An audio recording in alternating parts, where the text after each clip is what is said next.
Buenas tardes, iniciamos proceso para la entrega de la tarea número 1. Mi nombre es Andrés Ramírez Morales, de la sección número 1, el licenciado Orellana Portillo. Iniciamos este proceso dando respuesta a la pregunta número B, pequeño resumen de la presentación Historia y Derecho. La historia, según la Real Academia Española, es la narración y exposición de los acontecimientos pasados y dignos de memoria. Por lo tanto, hay una aclaración en este punto y es que la historia es de aquellos sucesos ya finalizados. No se puede escribir historia de sucesos que están ocurriendo actualmente o que vayan a suceder. Por lo tanto, existe un rango de tiempo considerable a tomar para que esta sea considerada historia. En la historia, en esta disciplina se estudia y narra cronológicamente los acontecimientos pasados. Por lo tanto, estos deben de tener algún tipo de registro, ya sea a través de la voz, de narraciones, de papiros, papeles, videos, etcétera. Dentro de la historia, nos enfocaremos en la historia del derecho. La historia a grandes rasgos relata las fechas importantes, documentos que se han sido encontrados, grandes teorías, grandes filósofos, ideologías que han marcado la corriente del mundo moderno, por supuesto, guerras y desarrollos de civilizaciones y la caída de los mismos. Dentro de historia del derecho nos enfocaremos eh, en varios puntos importantes o en varias materias importantes. Dentro de historia del derecho podemos encontrar puntos específicos o fuentes específicas como son las escritas, las no escritas, las fuentes formales, fuentes directas e indirectas. Dentro de la historia del derecho encontraremos los sistemas jurídicos, los cuales son el sistema de los derechos neo-romanistas, el sistema anglosajón o el del common law, encontrado en Estados Unidos e Inglaterra, el sistema socialista o soviético, encontrado en Alemania y Rusia, los sistemas de extracción filosófica religiosa, encontrados en países más conservadores y religiosos. Entre las grandes etapas de la historia del derecho encontraremos el derecho primitivo, eh, que da paso a la revolución del Neolítico, el código Hammurabi, uno de los códigos más específicos, desarrollados y antiguos de los cuales tenemos registro, la ley del talión, en la cual se enfoca en castigos más severos, como se mencionó durante el desarrollo de la clase, ojo por ojo, el código de Manu en India. Estos son algunos de los registros históricos que tenemos que dan fe de que el derecho ha existido en conjunto a las sociedades o a las civilizaciones humanas.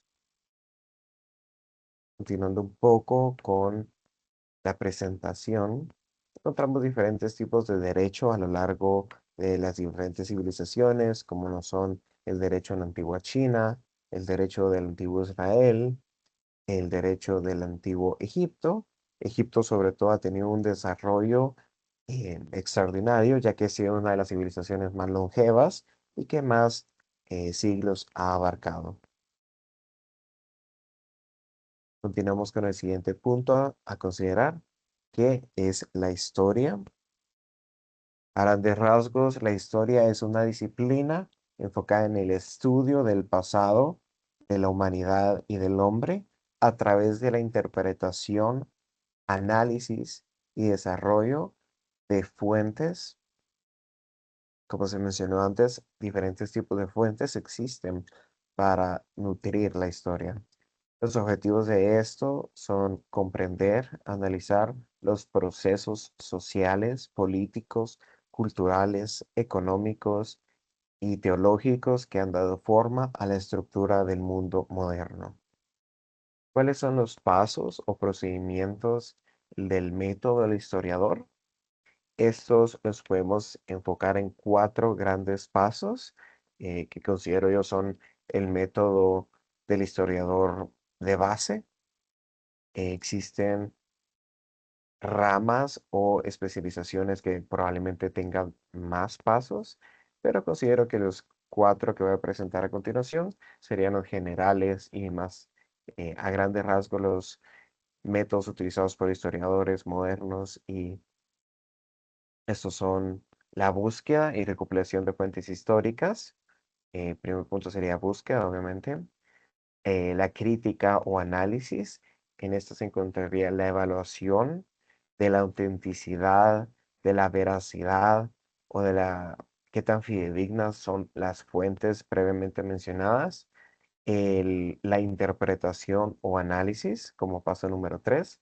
En esta, obviamente, el nombre deja bastante en claro que tendrá que ser el propio historiador quien analice e interprete los hechos o las pruebas encontradas previamente, y estas deben contrastarse con el contexto eh, de la situación o época a analizar, y finalmente la exposición de dichos datos. Como último punto, se tendrían que organizar los datos o la información recopilada en una narración que tenga coherencia y que tenga sentido para los lectores o para el público objetivo. El siguiente punto: ¿cuáles son los elementos definitorios del derecho? La normativa, como primer punto. Esta es un conjunto de normas que regulan la conducta social. Es este el derecho, por supuesto. La coercibilidad, como punto número 2. La coercibilidad es la capacidad de imponer sanciones en caso del incumplimiento de normas o leyes. Por supuesto, la legitimidad. Este debe ser basado en principios de justicia o equidad. La legitimidad, sobre todo, ha evolucionado a lo largo de la historia, de que los conceptos tanto de justicia como equidad han evolucionado, ya que el mundo moderno tal vez considera justo lo que no se consideraba justo hace 1000 o 2000 años. Y finalmente, la institucionalidad, que es la aplicación de manera regulada y estandarizada por instituciones oficiales del derecho. Como pregunta número 4, ¿cuáles son las tres delimitaciones que se deben precisar en el curso de Historia del Derecho? Considero yo que la fundamental sería delimitación del espacio, es definir el área geográfica del estudio, definir en qué países o en qué regiones estaremos analizando el contenido. Esto es muy importante debido a que el derecho romano, principal foco de la clase, está desarrollado en lo que conocemos hoy como Europa, África del Norte y parte de Asia. Por lo tanto, es oportuno contextualizarnos en qué países del mundo moderno estaría ubicado la civilización romana. La delimitación temporal, considero que este es un punto clave que es consecuencia del anterior, que es determinar cuál es la época, los años a estudiar o analizar. Considero este una continuación del primer punto, debido a que ubicados en el área, ahora será oportuno ubicarnos en qué año de la historia estaremos analizando el contenido de la historia. Y por último, pero no menos importante, la delimitación contextual. Determinar o analizar los enfoques teológicos, teóricos, incluso metodológicos de la época, región y civilización a analizar dentro de la clase o teoría. Un siguiente punto: ¿cómo era el derecho en las sociedades primitivas? Considero que esto es una manera muy fácil de definirlo. el derecho en las sociedades primitivas era basado en las costumbres que oralmente se hayan transmitido de civilización o de grupos en grupos. Este se regía o se estructuraba por normas jerárquicas, dogmas religiosos, castigos y normas no formales. ¿Qué quiere decir con esto? Son normas que están establecidas en el contexto de las civilizaciones o de los grupos a analizar.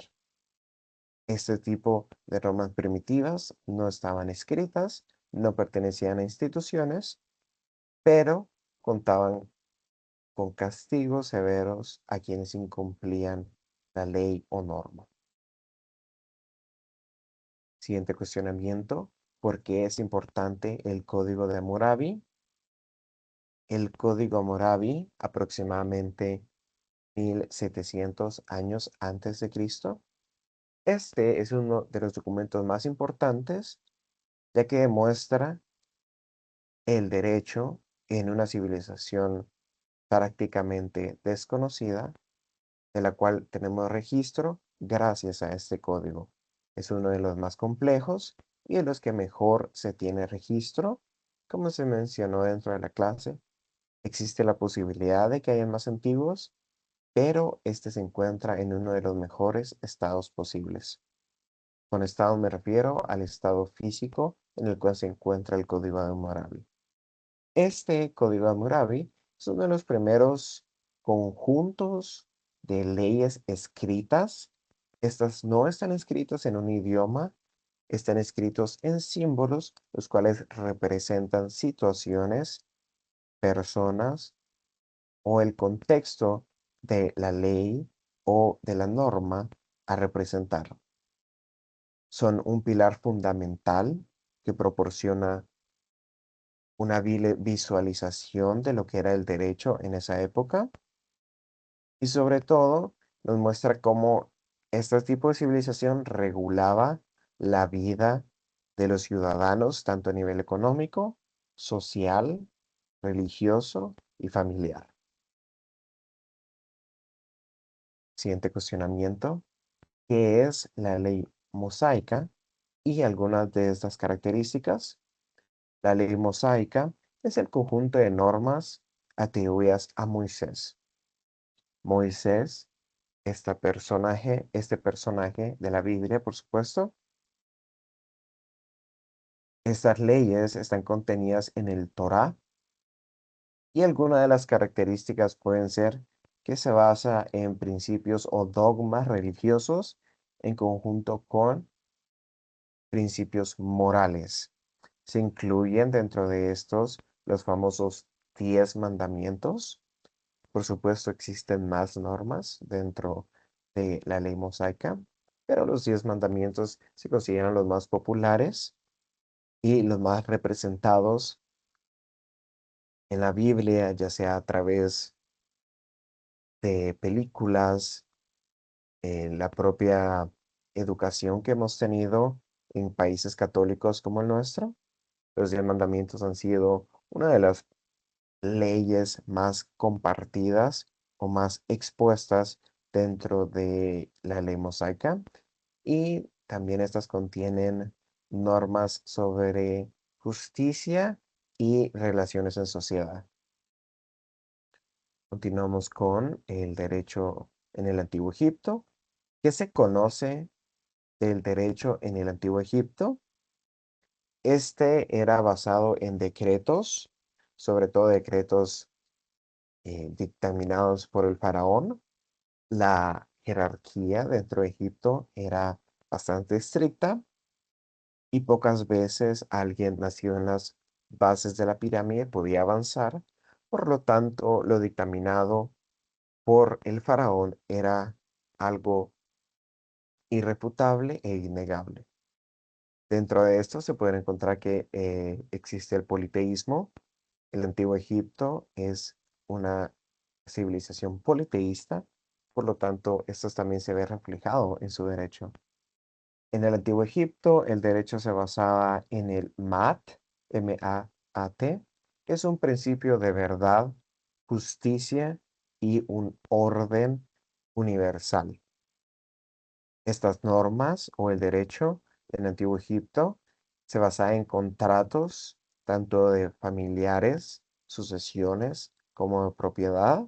Se concebía la monogamia y contaba con castigos muy severos.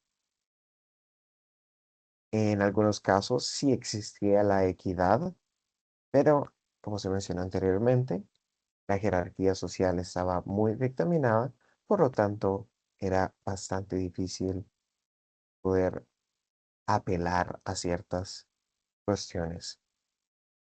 A grandes rasgos, este sería el trabajo de la presentación del video número 1. Muchas gracias.